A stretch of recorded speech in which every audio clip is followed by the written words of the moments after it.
Marcus Wellington had built his fortune from nothing. Growing up in a small town with barely enough money for food, he promised himself that one day he would have everything he ever wanted. Now at 45, he owned 3 successful companies, had houses in 5 different cities, and more money than he could spend in 10 lifetimes. His mansion in Beverly Hills was his pride and joy. The 20-room house sat on 5 acres of perfectly manicured land, complete with a pool, tennis court, and gardens that looked like something from a magazine. Marcus had worked hard to afford this life, and he enjoyed showing it off to his business partners and friends. For the past 6 months, Marcus had been living in New York, working on his biggest business deal yet. He was trying to buy out a competitor, and the negotiations were taking much longer than expected. Originally, he planned to be gone for just 2 weeks, but the deal kept getting more complicated. Phone calls stretched into late-night meetings, and 2 weeks turned into 6 months. During this time, his house in Beverly Hills sat mostly empty. Marcus had kept his staff on full pay, even though he wasn't there. There was his gardener, Miguel, who came 3 times a week to keep the grounds perfect. There was his cook, Sarah, who came by twice a week to keep the kitchen stocked and clean. And there was Rosa Martinez, his housekeeper, who came every day to maintain the house. Rosa had been working for Marcus for 3 years. She was a quiet woman in her early 30s who had moved to Los Angeles from a small town in Mexico. She had 2 young children and worked hard to support them. Marcus barely knew her personally, but he knew she was reliable. His house was always spotless when he returned from business trips, and nothing was ever missing or broken. What Marcus didn't know was that Rosa's life had changed dramatically in the past few months. Her husband had left her and moved back to Mexico, taking most of their savings with him. Rosa was left alone with her 8-year-old daughter, Carmen, and her 6-year-old son, Diego. She was struggling to pay rent on their small apartment while also sending money to her sick mother back home. Rosa had always been honest and hardworking, but desperation was starting to change her. She began to notice how much money Marcus had, and how he would never miss small things. She started taking food from his kitchen to feed her children. Then she began taking small items that she could sell. A silver picture frame here, a decorative vase there. Nothing too obvious, nothing he would notice right away. The business deal in New York was finally coming together. Marcus had been working 18-hour days for weeks, and he was exhausted. His lawyer called him on a Tuesday morning with good news. The other company had agreed to their terms. All they needed was Marcus's signature, and the deal would be complete. Marcus was relieved and excited. This deal would make him even richer and more powerful in his industry.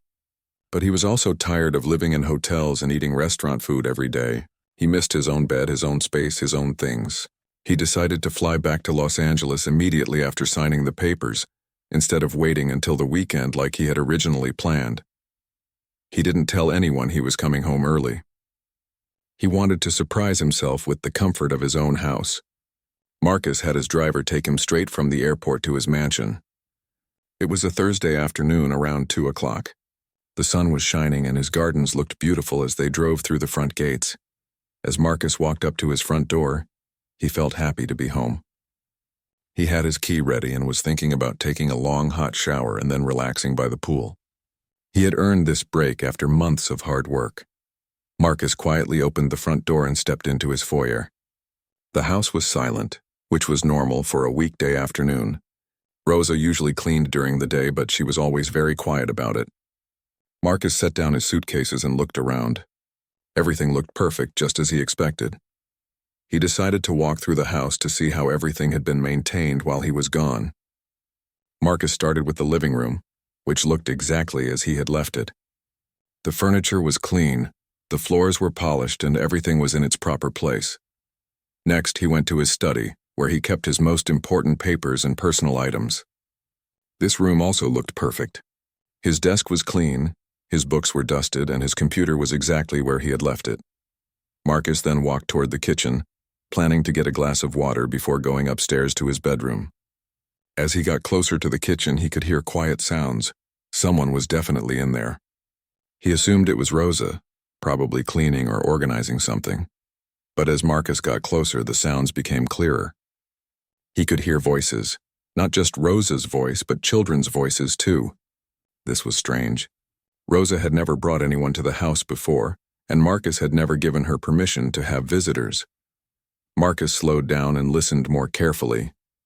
He could hear a woman's voice speaking in Spanish and two younger voices responding. They sounded happy and relaxed, like they were having a good time. Marcus was curious but not worried. Maybe Rosa had brought her children to work for some reason. Maybe she couldn't find a babysitter. As Marcus approached the kitchen doorway, he could smell food cooking. This was even more surprising. Sarah, his cook, wasn't supposed to come today, and Rosa had never cooked in his kitchen before. Marcus wondered what was happening. He quietly walked to the edge of the kitchen doorway and carefully looked inside. What he saw made him freeze in place. He couldn't believe what was happening in his own kitchen. Rosa was standing at his stove, cooking what looked like a full meal. Two children were sitting at his kitchen table, eating and laughing. But that wasn't the most shocking part. The most shocking part was what else Marcus could see around his kitchen. There were boxes and bags everywhere filled with items from his house. Marcus could see his silverware, his dishes, some of his electronics, and even some of his clothes. It looked like Rosa was packing up his belongings to take them somewhere. Marcus stood frozen in the doorway, trying to understand what he was seeing. His trusted housekeeper, the woman he had been paying for 3 years, was apparently stealing from him. And not just small things. It looked like she was taking everything she could carry. The children at his table were eating off his finest china, using his expensive silverware. Rosa was cooking with his pots and pans, using food from his refrigerator. They looked completely comfortable, as if this was their own home. Marcus didn't know what to do. He was angry, confused, and hurt. How long had this been going on? How much had Rosa taken? And why was she doing this? He had always paid her well and treated her fairly. As Marcus watched, Rosa turned toward the doorway where he was standing. Their eyes met, and both of them froze completely. The moment Rosa saw Marcus standing in the doorway, her face went completely white. The wooden spoon she was holding dropped from her hand and clattered onto the kitchen floor. Her mouth opened, but no words came out. She looked like she had seen a ghost. The two children at the table didn't notice their mother's reaction at first. They continued eating and talking quietly to each other in Spanish. But when they saw Rosa's expression, they turned to look at the doorway where Marcus was standing. 8-year-old Carmen had her mother's dark hair and serious eyes. When she saw the tall, well-dressed man in the doorway, she immediately knew something was wrong. She reached over and grabbed her little brother Diego's hand under the table. 6-year-old Diego was more confused than scared. He had never seen Marcus before and didn't understand why his mother looked so frightened. He whispered to Carmen in Spanish, asking who the man was. Marcus stepped fully into the kitchen, his eyes moving from Rosa to the children, then to all the boxes and bags filled with his belongings. He was trying to control his anger, but his hands were shaking slightly. He had never felt so betrayed in his life. "Rosa," Marcus said quietly, his voice much calmer than he felt inside. "What is going on here?" Rosa finally found her voice, but it came out as barely a whisper. "Mr. Wellington, I didn't know you were coming home today." She was wringing her hands nervously, her eyes darting between Marcus and her children. "I can see that," Marcus replied, looking around the kitchen again. "Would you like to explain what all of this is?" He gestured toward the boxes full of his possessions. The children were now both staring at Marcus with wide, frightened eyes. Carmen was old enough to understand that they were in serious trouble, even if she didn't know exactly what was happening.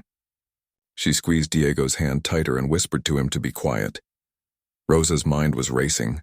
She knew there was no way to explain this situation that would make it okay. She had been caught stealing from her employer, and worse, she had brought her children into it. She felt ashamed and terrified of what would happen next. "Please, Mr. Wellington," Rosa said, her voice breaking. "I can explain everything. But please, my children. They don't understand what's happening. They're scared." Marcus looked at the two children again. Despite his anger, he felt a small pang of sympathy. They were just kids and they looked terrified. But he was also furious that Rosa had involved them in her theft. "How long has this been going on, Rosa?" Marcus asked, his voice getting slightly louder. "How long have you been stealing from me?" Before Rosa could answer, Carmen suddenly stood up from the table. Even though she was only 8 years old, she could see that her mother was in trouble, and she wanted to protect her. "Please don't hurt my mama. Carmen said in heavily accented English, stepping between Rosa and Marcus. She's a good mama. She works very hard. Marcus was surprised by the little girl's bravery. He looked down at her serious face and felt his anger soften just a little bit, but he was still furious about the theft. I'm not going to hurt anyone, Marcus said to Carmen, his voice gentler than before. But your mother has been taking things that don't belong to her. That's called stealing, and it's wrong. Rosa put her hands on Carmen's shoulders and gently pulled her back. Carmen, take Diego and wait in the living room, she said in Spanish. Don't touch anything, just sit quietly. Carmen didn't want to leave her mother alone with the angry man, but she could tell from Rosa's voice that she needed to obey. She took Diego's hand and led him out of the kitchen. Before leaving, she looked back at Marcus with a mixture of fear and defiance that reminded him of Rosa. Once the children were gone, Marcus and Rosa were left alone in the kitchen. The silence between them was heavy and uncomfortable. Rosa was crying now, tears running down her face as she realized how much trouble she was in. I'm waiting for an explanation, Marcus said, crossing his arms over his chest. And it better be a good one. Rosa wiped her eyes with the back of her hand and took a deep breath. She knew she had to tell Marcus the truth, even though it would probably make things worse. It started about 4 months ago. Rosa began, her voice shaking. My husband left me. He went back to Mexico and took most of our money. I was left with the children and all the bills. Marcus listened but didn't show any emotion on his face. He wanted to hear the whole story before deciding what to do. I tried to make it work with just my job here and some cleaning work for other people, Rosa continued, but it wasn't enough. My rent is $800 a month and I have to buy food for the children, pay for their school supplies, send money to my sick mother. So you decided to steal from me? Marcus interrupted, his voice cold. No, Rosa said quickly. At first I only took small things, food that would have gone bad anyway. I told myself it wasn't really stealing because you weren't even here to eat it. Marcus shook his head in disbelief. Food is one thing, Rosa, but I can see my silverware in those boxes. My electronics. My clothes. How do you explain that? Rosa hung her head in shame.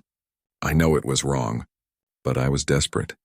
My children were hungry and I was going to lose our apartment. I thought you had so much money that you wouldn't even notice a few small things missing. A few small things, Marcus said, his voice getting louder again. Rosa, it looks like you were planning to take half my house. I wasn't going to take everything, Rosa protested weakly. Just enough to sell so I could catch up on my bills and maybe move somewhere cheaper. Marcus walked over to one of the boxes and looked inside. He could see his expensive watch, some jewelry, and several pieces of electronics. These weren't things Rosa had taken to sell for food money. These were valuable items that could make her a lot of money. How much have you already sold? Marcus asked. Rosa's face turned red with embarrassment. Some dishes, a few small things, maybe $500 worth. Marcus did a quick calculation in his head.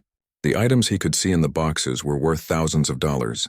If Rosa had been doing this for 4 months, she could have already taken much more than she was admitting. I want you to be completely honest with me, Rosa, Marcus said sternly. How much have you really taken? And don't lie to me because I can easily check. Rosa realized there was no point in lying anymore. Marcus would find out the truth anyway when he went through his house and saw what was missing. Maybe $3,000 worth of things, she admitted quietly, but I kept track of everything. I was going to pay you back when I could, Marcus laughed bitterly. Pay me back? Rosa, you make $12 an hour working for me. It would take you months to pay back $3,000, and that's assuming you don't steal anything else. I know, Rosa whispered. I know it was wrong. I just didn't know what else to do. Marcus looked at Rosa's tear-stained face and tried to decide what to do next. Part of him wanted to call the police immediately and have her arrested. She had betrayed his trust and stolen from him for months. She deserved to be punished, but another part of him felt sorry for her. He could see that she was genuinely desperate, and he knew what it was like to worry about money and not have enough to take care of basic needs. He had grown up poor himself, and he remembered how helpless that feeling could be. Marcus also thought about Rosa's children. If he had her arrested, what would happen to them? They would probably end up in foster care or sent back to Mexico. They hadn't done anything wrong, but they would suffer because of their mother's mistakes. What exactly were you planning to do with all of this? Marcus asked, gesturing toward the boxes. I was going to take it to a pawn shop, Rosa admitted. I thought I could get enough money to move my children and me to a smaller, cheaper apartment. Maybe in a different city where the cost of living isn't so high. Marcus nodded slowly. He was beginning to understand Rosa's plan, even though he still couldn't believe she had thought she could get away with it. And you thought I would never notice that half my belongings were missing? He asked. I thought you might not come back for a long time, Rosa said quietly. And when you did come back, I hoped you might not remember exactly what you had. Marcus realized that Rosa's plan actually might have worked, at least partially. He did have so many possessions that he probably wouldn't have noticed if small things went missing, and if he hadn't come home early, Rosa might have been able to take everything and disappear before he realized what had happened. The thought made him even angrier. Rosa had been planning to rob him and run away, leaving him to discover the theft who knows when. She had been planning this for months, and she had been lying to his face the whole time. But as Marcus looked at Rosa's frightened, tear-stained face, he also saw something else. He saw a desperate mother who had been willing to risk everything to take care of her children. He didn't approve of what she had done, but he could understand why she had done it. Marcus had to decide what to do next, and it wasn't going to be an easy decision. Marcus stood in silence for several long minutes, looking at Rosa and trying to decide what to do. The kitchen felt heavy with tension. Rosa waited nervously, wiping her eyes occasionally and glancing toward the living room where her children were sitting. Finally, Marcus walked over to the kitchen table and sat down in one of the chairs. He gestured for Rosa to sit across from him. "Sit down," he said quietly. "We need to talk about this properly." Rosa hesitated for a moment, then slowly sat down across from him. She kept her hands folded in her lap and her eyes focused on the table. She was afraid to look directly at Marcus. "Look at me, Rosa," Marcus said firmly but not unkindly. Rosa slowly raised her eyes to meet his. She was surprised to see that he didn't look as angry as she had expected. He looked tired and disappointed, which somehow made her feel even worse than if he had been yelling at her. "I need to understand something," Marcus began. "Why didn't you come to me for help? Why didn't you tell me about your situation?" Rosa looked confused by the question. "Come to you? Mr. Wellington, you are my employer. I clean your house. You don't know me and you don't care about my problems." "How do you know I don't care?" Marcus asked. "Did you ever try asking me for help?" "No," Rosa admitted. "But rich people don't help their employees with personal problems. That's not how it works." Marcus realized that Rosa had made assumptions about him based on his wealth. She had assumed that because he was rich he must be cold and uncaring. She had never even considered that he might be willing to help her if she had been honest about her situation. "Rosa, in the 3 years you've worked for me, have I ever been cruel to you? Have I ever treated you badly?" Marcus asked. Rosa thought about this question. Marcus had always been polite to her. He paid her on time. He never yelled at her. And he had even given her a Christmas bonus each year. He had never been mean or disrespectful.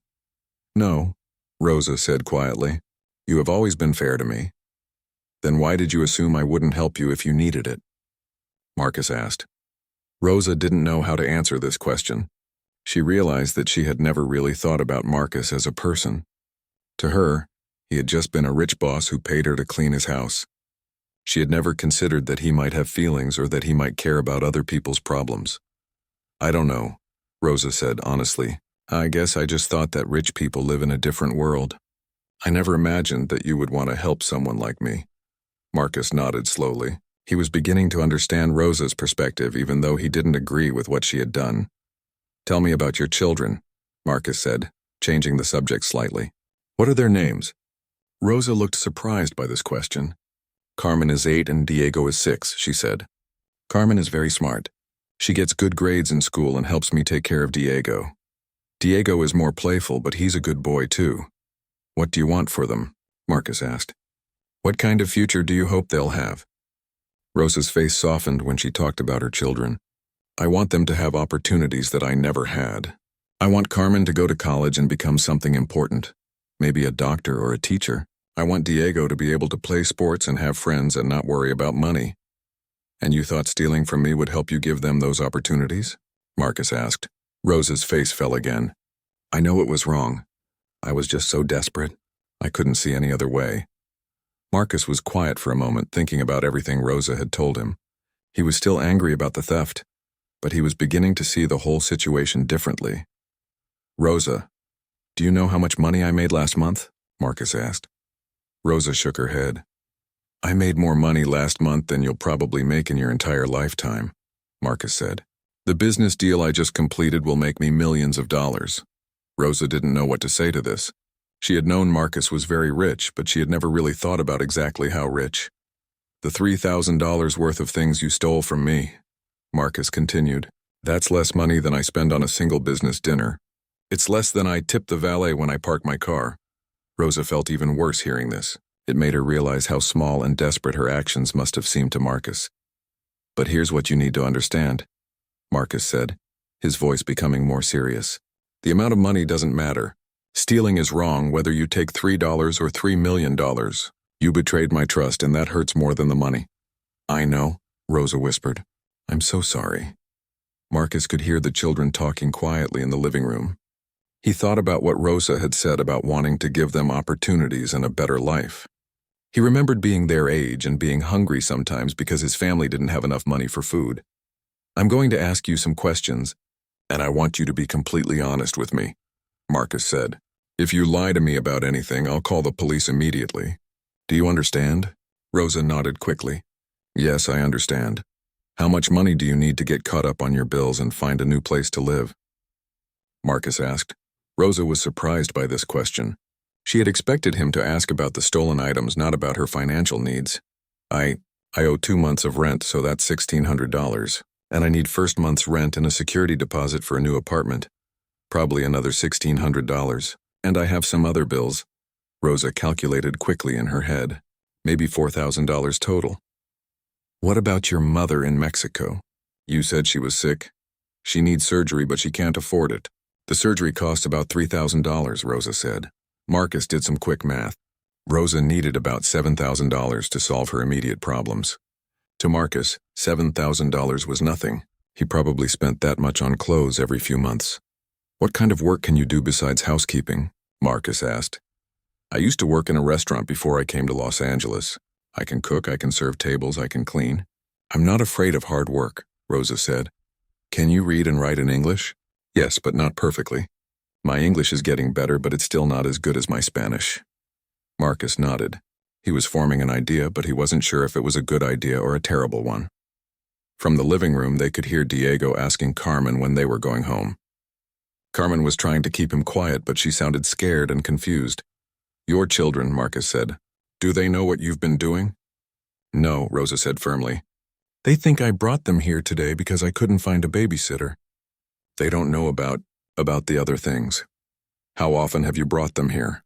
"This is only the 3rd time. Usually I can find someone to watch them, but today I couldn't, and I needed to. I needed to finish packing the things." Marcus realized that Rosa had been planning to take everything today and disappear. If he hadn't come home early, he might never have seen her again. "Where were you planning to go?" Marcus asked. "Maybe to Arizona or Nevada, somewhere cheaper than Los Angeles. I have a cousin in Phoenix who said she might be able to help me find work." Marcus stood up from the table and walked over to the window. He looked out at his beautiful gardens and his expensive cars in the driveway. He thought about all the money he had, and all the things he owned, and how none of it had brought him real happiness. He also thought about Rosa's children sitting scared in his living room, and about Rosa's sick mother in Mexico who couldn't afford surgery. He thought about how desperate Rosa must have felt to risk everything by stealing from him. Marcus had built his fortune by being smart and making good business decisions. But he had also built it by being ruthless when necessary. He had fired employees who couldn't do their jobs. He had crushed competitors who got in his way, and he had never let emotions interfere with business decisions. But this situation felt different. This wasn't really about business. This was about a scared mother who had made terrible choices because she didn't see any other options. Marcus turned back to Rosa, who was still sitting at the table with tears in her eyes. "Rosa, I'm going to make you an offer," Marcus said slowly. "But first I need to know something. If I give you another chance, can I trust you? Will you ever lie to me again?" Rosa looked up at him with surprise and hope in her eyes. You're not going to call the police?" "That depends on your answer," Marcus said. "Can I trust you?" "Yes," Rosa said immediately. Yes, Mr. Wellington, I swear on my children's lives if you give me another chance, I will never lie to you again. I will never take anything that doesn't belong to me. Marcus studied her face carefully. He had learned to read people during his years in business, and he could usually tell when someone was lying to him. Rosa looked sincere, but he had been wrong about her before. Here's what I'm going to do, Marcus said finally. But you need to hear the whole offer before you decide anything. Rosa held her breath as she waited to hear Marcus's offer. Her heart was beating so fast she thought he might be able to hear it. She couldn't believe that he was willing to give her another chance instead of calling the police. First, Marcus began, you're going to put every single item back exactly where it belongs. Everything you took from this house needs to be returned to its proper place. Rosa nodded quickly. Yes, of course. I can do that right now. Second, Marcus continued, you're going to give me a complete list of everything you sold, where you sold it, and how much you got for it. I want every detail. I kept track of everything, Rosa said. I have a notebook at home with all the information written down. Good. Third, you're going to pay me back every penny you made from selling my things. Rosa's face fell slightly. She had hoped that Marcus might forgive the money she had already spent, but she understood that he had every right to ask for it back.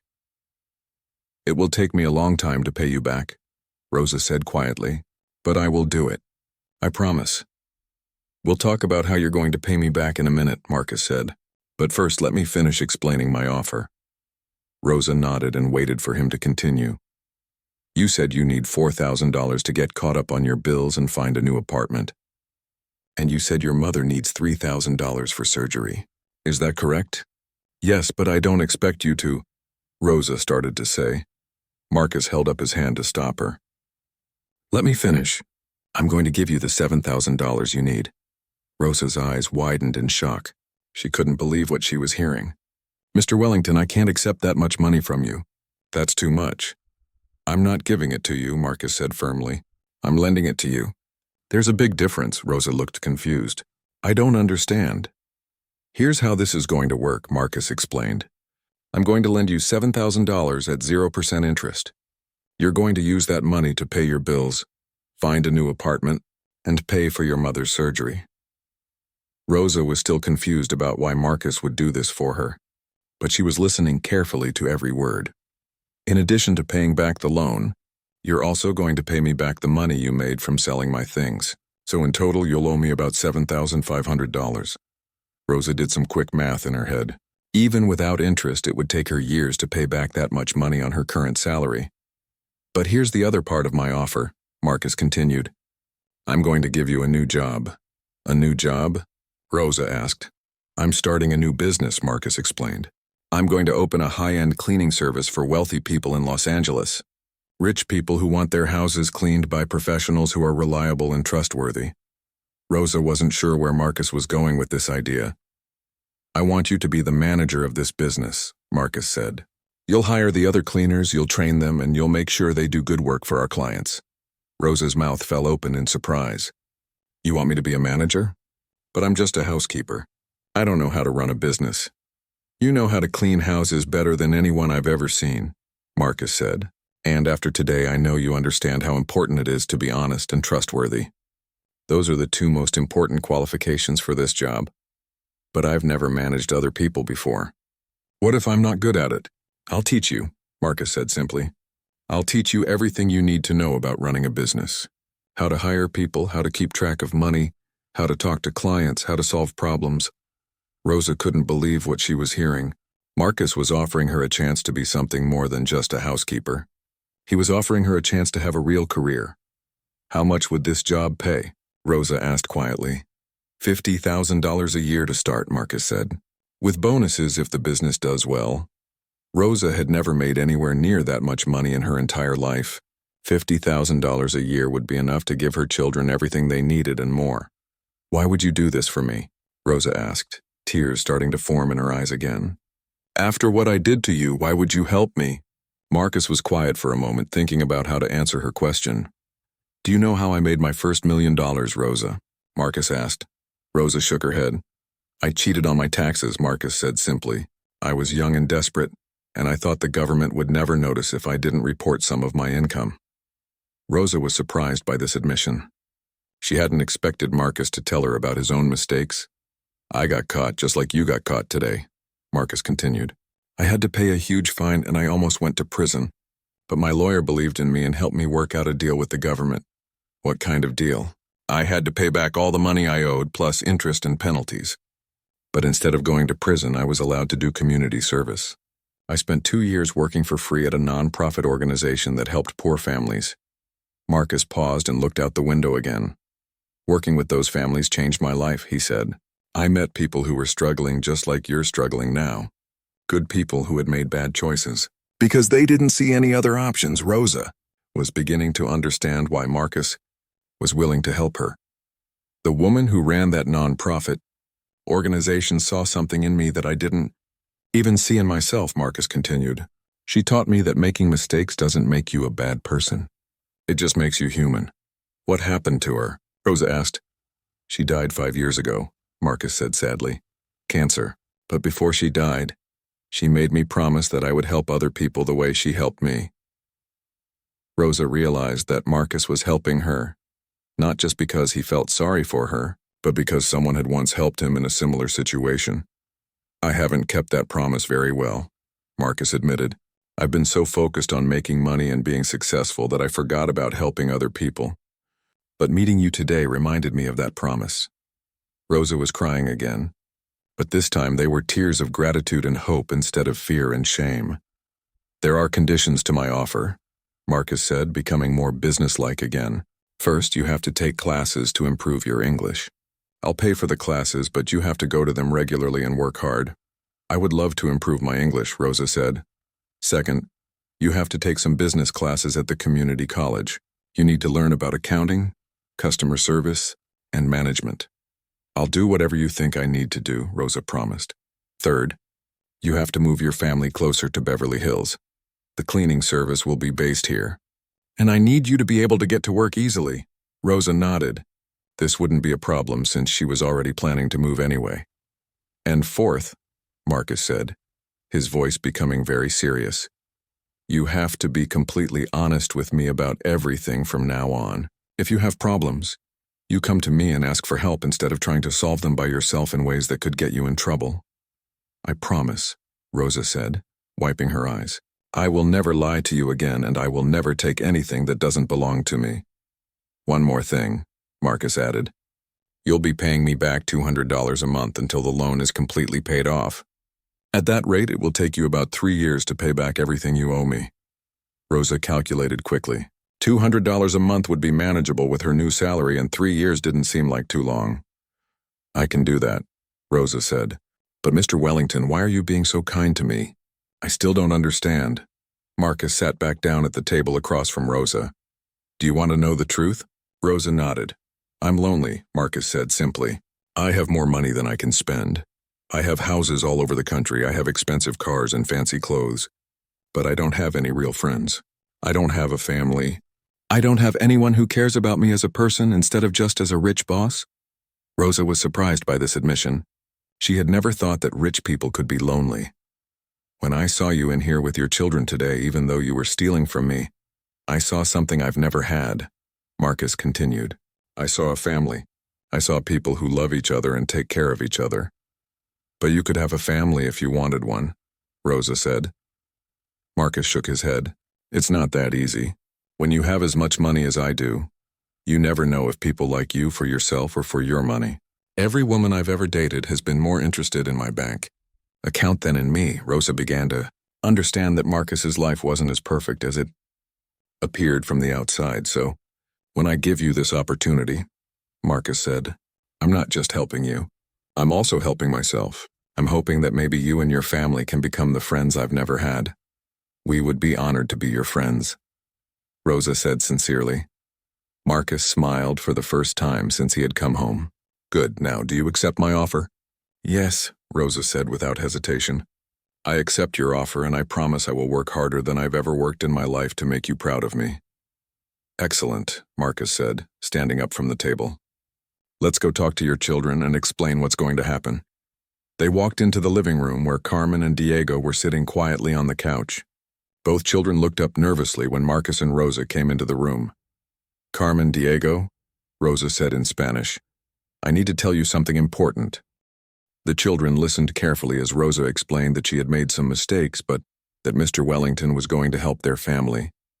She told them that they would be able to stay in Los Angeles, that their grandmother would be able to have her surgery, and that they would be moving to a nicer apartment. Carmen, being older and more perceptive, understood that her mother had been in serious trouble, but that the situation had worked out better than anyone could have expected. Are we going to see Mr. Wellington again? Diego asked in Spanish.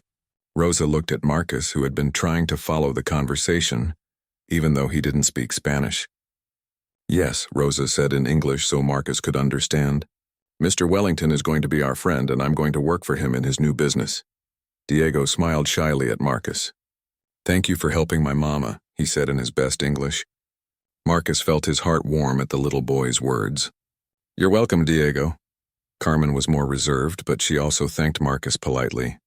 Rosa could see that her daughter was still processing everything that had happened. There's one more thing we need to discuss, Marcus said to Rosa. When can you start your new job? Whenever you need me to start, Rosa said.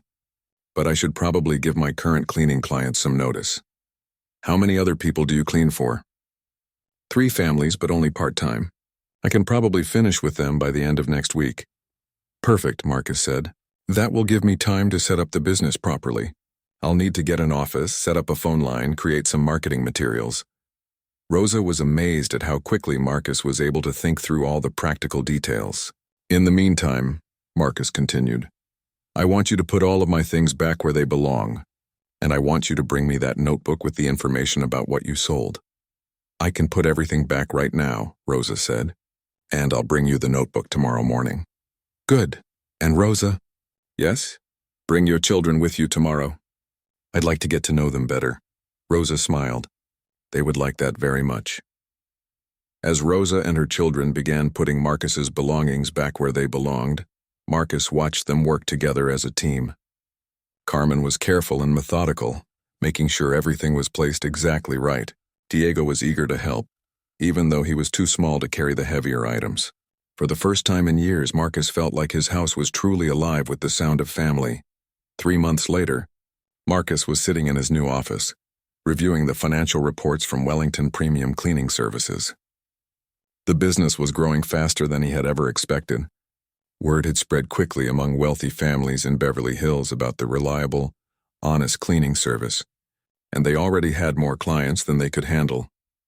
Rosa knocked on his office door and walked in with a stack of client feedback forms. She looked completely different than she had that day in his kitchen. Her hair was styled professionally. She wore a crisp business suit and she carried herself with confidence. Good morning, Marcus, Rosa said, setting the forms on his desk. I have the feedback from this week's new clients. Marcus smiled as he looked through the forms. Every single client had given them perfect ratings. Comments like, most professional service we've ever used, and finally found cleaners we can trust completely were written on nearly every form. This is excellent work, Rosa, Marcus said. I'm really proud of what you've accomplished. Rosa beamed with pride. Managing the business had turned out to be something she was naturally good at. She had hired 12 other cleaners, all women who, like her, needed good jobs to support their families. She had trained them not just in cleaning techniques, but in professionalism and customer service. I have some news, Rosa said, sitting down across from Marcus's desk. Carmen got accepted into the advanced math program at her new school. That's wonderful, Marcus said. She's such a bright girl. I'm not surprised. Carmen and Diego had both flourished since moving to their new apartment in a nice neighborhood closer to Beverly Hills. Carmen was excelling in school and had made several new friends. Diego had joined a soccer team and was learning to play the piano. And Diego wants to know if you can come to his soccer game this Saturday, Rosa added. He's been practicing the goal celebration he wants to show you. Marcus laughed. I wouldn't miss it. Tell him I'll be there with my camera. Over the past 3 months, Marcus had become like a member of Rosa's family. He attended the children's school events, helped Diego with his homework when Rosa was working late, and had long conversations with Carmen about her dreams of becoming a doctor. Actually, there's something else I wanted to talk to you about, Rosa said, looking slightly nervous. What is it? Rosa pulled an envelope out of her purse and placed it on Marcus's desk. "This is my loan payment for this month, but I included something extra." Marcus opened the envelope and found $200 in cash. As usual, but also a check for $1,000. "Rosa, this is too much," Marcus said, looking at the check. "The business is doing so well that I got a bigger bonus than expected this month," Rosa explained. "I want to pay off my debt to you faster than we originally planned." Marcus was impressed by Rosa's dedication to paying him back, but he was also concerned that she might be pushing herself too hard financially. "Are you sure you can afford this?" Marcus asked. "I don't want you and the children to struggle because you're trying to pay me back too quickly." "We're not struggling at all," Rosa assured him. "For the first time in my life, I actually have money left over after paying all my bills. Carmen needs a new computer for school, and Diego wants to take swimming lessons, and I can afford both without worrying." Marcus nodded, understanding how good it must feel for Rosa to be able to provide for her children without stress. "There's something else," Rosa continued. "I got a call from my mother in Mexico yesterday. The surgery was completely successful and she's feeling much better." "That's the best news I've heard all week," Marcus said sincerely. When Rosa had first sent the money for her mother's surgery, Marcus had secretly called the hospital in Mexico to make sure the money arrived safely and that Rosa's mother received the best possible care. He never told Rosa about this, but he had wanted to make sure everything went smoothly. "She wants to come visit us next month," Rosa said. "She wants to meet the man who saved our family." Marcus felt embarrassed by this description. "I didn't save your family, Rosa. You saved your family by working hard and being willing to change your life." "We both know that's not true," Rosa said gently. "If you had called the police that day, my children and I would have lost everything. Instead, you gave us a chance to build a new life." Marcus changed the subject because compliments still made him uncomfortable. "How are the English classes going?" "Very well," Rosa said, proud of her progress. "My teacher says I should be ready to start the business management classes next semester." Rosa had been attending English classes 3 nights a week and studying hard. Her grammar and vocabulary had improved dramatically, and she was much more confident when speaking with clients and business partners. "I've been thinking about expanding the business," Marcus said. "Maybe adding a laundry service or a personal organizing service." "What do you think?" Rosa's eyes lit up with excitement. "I think that's a great idea. Several of our clients have asked if we offer those services. I could train some of our cleaners to do organizing work, and the laundry service could be based out of a separate location." Marcus was continually impressed by Rosa's business instincts. She understood their clients' needs and always had good ideas for how to improve their services. "I'll start researching the costs and logistics," Marcus said. "Maybe we can launch the expansion services next year." Rosa stood up to leave, then paused at the door. "Marcus, can I ask you something personal?" "Of course. Are you happy?" Rosa asked. "I mean, really happy with your life now?" Marcus thought about this question. 3 months ago, he would have said he was successful but not particularly happy. He had money and possessions but no real connections with other people. "Yes," Marcus said honestly. "I'm happier than I've been in years." "Why do you ask?" "Because you've changed," Rosa said. "When I first met you, you seemed lonely, sad even. But now you smile more, you laugh more. You seem like you enjoy your life." Marcus realized that Rosa was right. Having her family in his life had filled a void he hadn't even realized was there. "You and your children have brought joy into my life," Marcus admitted. "I never had a family growing up, and I never made time to create one as an adult. But now I feel like I have something I never had before." "We feel the same way," Rosa said. "You're not just my boss or even just my friend. You're family." That evening, Marcus joined Rosa and her children for dinner at their apartment, as he did most Friday nights. Rosa had become an excellent cook, and she always made more food than the 3 of them could eat. Knowing that Marcus would be joining them, during dinner, Carmen told them about a science project she was working on, and Diego demonstrated the new piano piece he had learned. Marcus listened to both children with genuine interest, asking questions and offering encouragement. After dinner, while Rosa was cleaning up the kitchen, Marcus helped Diego with his math homework while Carmen read a book nearby. "Marcus," Diego said, looking up from his worksheet, "are you going to be our friend forever?" The question caught Marcus off guard. "I hope so, Diego. Would you like that?" "Yes," Diego said seriously. I want you to come to my graduation when I finish high school, and when Carmen becomes a doctor, and when I become a professional soccer player." Marcus smiled at the boy's long-term thinking. "I promise I'll be there for all of those things." Carmen looked up from her book. "Diego, Marcus will probably be too old to travel by the time you graduate from high school." "Hey," Marcus protested, pretending to be offended. "I'm not that old." Carmen giggled. "I'm just saying you'll be like 60 by then." 60 is not that old, Marcus said, though he realized that Carmen was right. Diego was only 6 now, so Marcus would indeed be around 60 when the boy graduated from high school.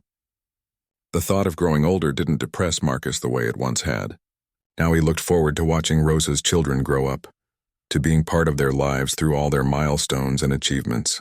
Later that evening, as Marcus was getting ready to leave, Rosa walked him to the door. "Thank you for another wonderful evening," Rosa said.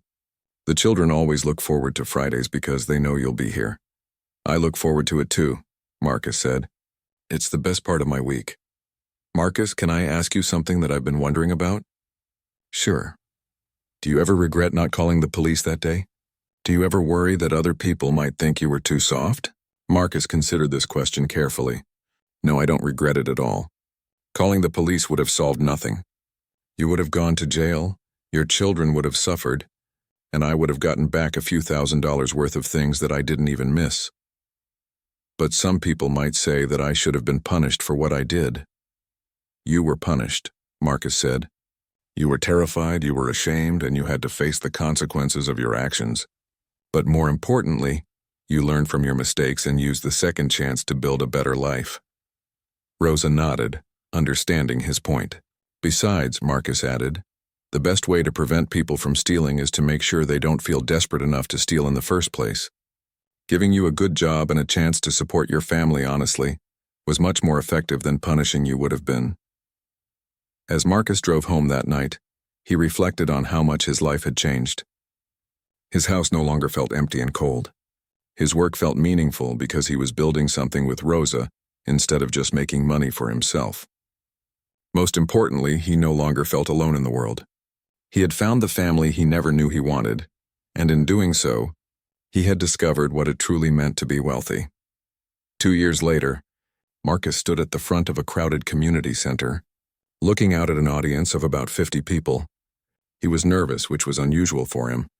He had given presentations to boards of directors and spoken at business conferences many times, but this felt different. Rosa sat in the front row with Carmen and Diego, all 3 of them smiling encouragingly at him. Carmen was now 10 years old and had grown into a confident, articulate young girl who consistently earned straight A's in school. Diego, at 8, had become the star player on his soccer team and was learning to speak English with barely any accent. "Good evening, everyone," Marcus began. "My name is Marcus Wellington, and I'm here tonight to tell you about a program that has changed my life and the lives of many families in our community."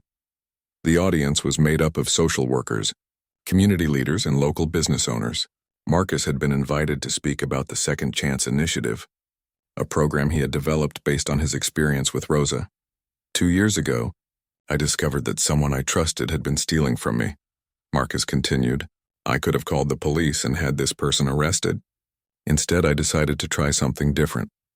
Marcus went on to tell the story of finding Rosa in his kitchen, though he kept her name private and focused on the lessons he had learned from the experience. "I realized that most people don't steal because they're bad people," Marcus explained. "They steal because they're desperate. They can't see any other way to solve their problems." He clicked to the next slide in his presentation, which showed statistics about crime rates and poverty in Los Angeles. What if, instead of just punishing people after they commit crimes, we gave them opportunities to solve their problems legally? Marcus asked. What if we invested in people instead of just investing in prisons? The Second Chance Initiative had grown from Marcus's business partnership with Rosa into a much larger program. Marcus now worked with the local court system to identify first-time offenders who had committed crimes out of desperation rather than malice. Instead of going to jail, these offenders were given the opportunity to enter Marcus's program. They received job training, financial literacy education, and placement in good jobs with local businesses that Marcus had recruited as partners. In the past 18 months, We've worked with over 200 people, Marcus reported. Our recidivism rate is less than 5%, compared to the national average of nearly 70%. An audience member raised her hand. What about the cost? How much does this program cost compared to incarceration?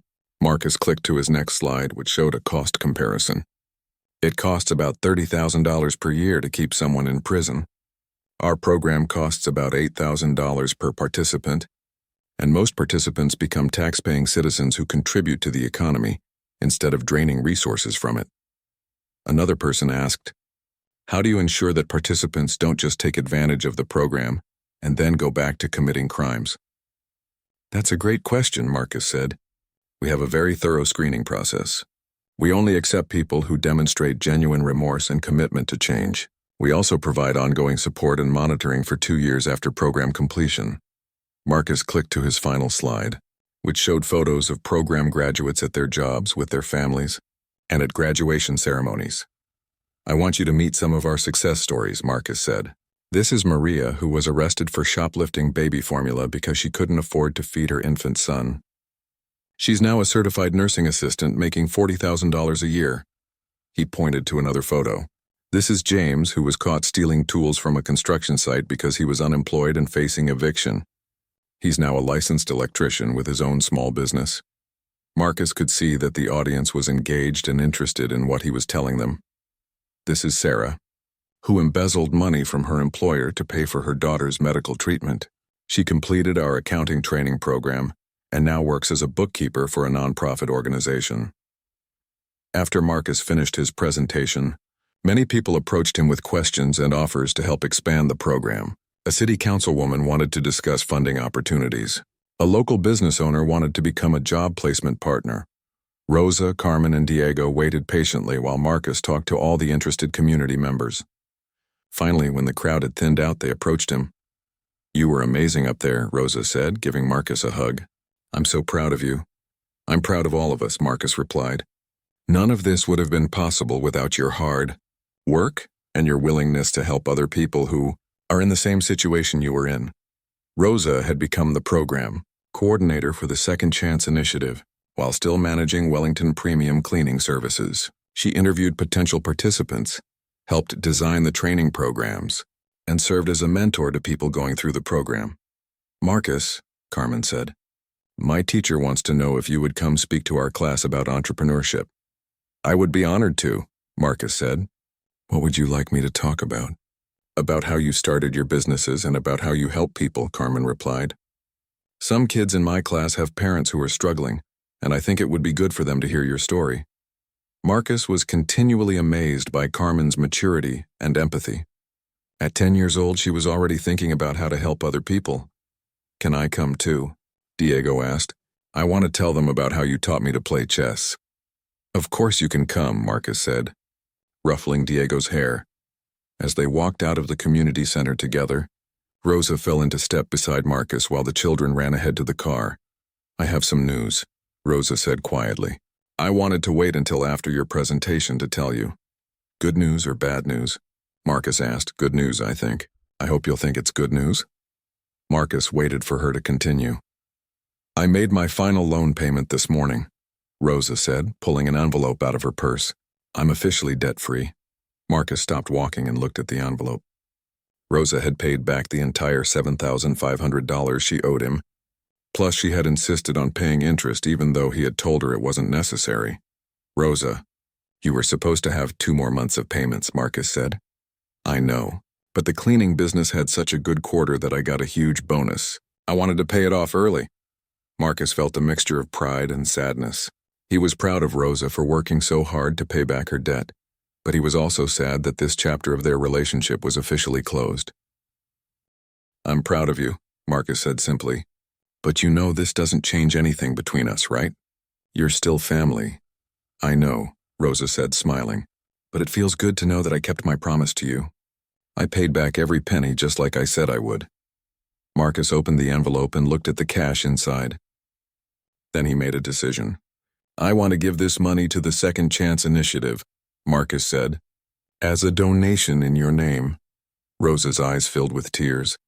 Are you sure? I'm sure. This money came from someone who made mistakes but worked hard to make things right. I can't think of a better way to honor that than by using it to help other people do the same thing. That night, Marcus sat in his study at home, working on plans for expanding the Second Chance initiative to other cities. He had been contacted by officials in San Francisco, San Diego, and Phoenix who wanted to start similar programs. The phone rang, interrupting his work. It was Rosa. "I hope I'm not calling too late," Rosa said. "But I wanted to thank you again for everything you did tonight." "You don't need to thank me," Marcus said. "We did it together." "Carmen has a question for you," Rosa said. "She's been thinking about it all evening. Put her on the phone." "Hi, Marcus," Carmen's voice came through the phone. "I was wondering something. Do you think that maybe someday I could work with you and my mom to help people? Like when I'm older?" Marcus smiled. Carmen was already thinking about her future in terms of helping others, which didn't surprise him at all. "I think you would be excellent at helping people," Marcus said. "But first you need to focus on school and college. Maybe you could study psychology or social work, and then you could bring those skills to our programs." "That's exactly what I was thinking," Carmen said excitedly. "I could help people not just with jobs and money, but with their feelings and their problems too." "That's a wonderful idea, Carmen. I would be honored to work with you someday." After he hung up the phone, Marcus looked around his study. The walls were covered with photos now, pictures of Rosa and her children, photos from Second Chance Initiative graduations, pictures of program participants with their families. 5 years ago, his study had been filled with awards and certificates recognizing his business achievements. Now it was filled with reminders of the relationships he had built and the lives he had helped change. Marcus had learned that true wealth wasn't measured in dollars or possessions. True wealth was measured in the positive impact you had on other people's lives. He thought about that day in his kitchen when he had found Rosa stealing from him. At the time, it had seemed like one of the worst days of his life. Now he realized it had actually been one of the best days of his life, because it had led him to discover what really mattered. Marcus had started that day as a successful but lonely millionaire. He was ending this chapter of his life as a man who was truly rich in all the ways that mattered most. As he turned off the lights in his study and headed upstairs to bed, Marcus was already looking forward to tomorrow. Diego had a soccer game in the morning, and Carmen had a science fair project to work on in the afternoon. Rosa was cooking dinner for everyone, and they were all going to watch a movie together afterward. It was going to be a perfect day, not because of anything expensive or impressive, but because he would be spending it with the people he loved most. And that, Marcus had learned, was the greatest treasure of all.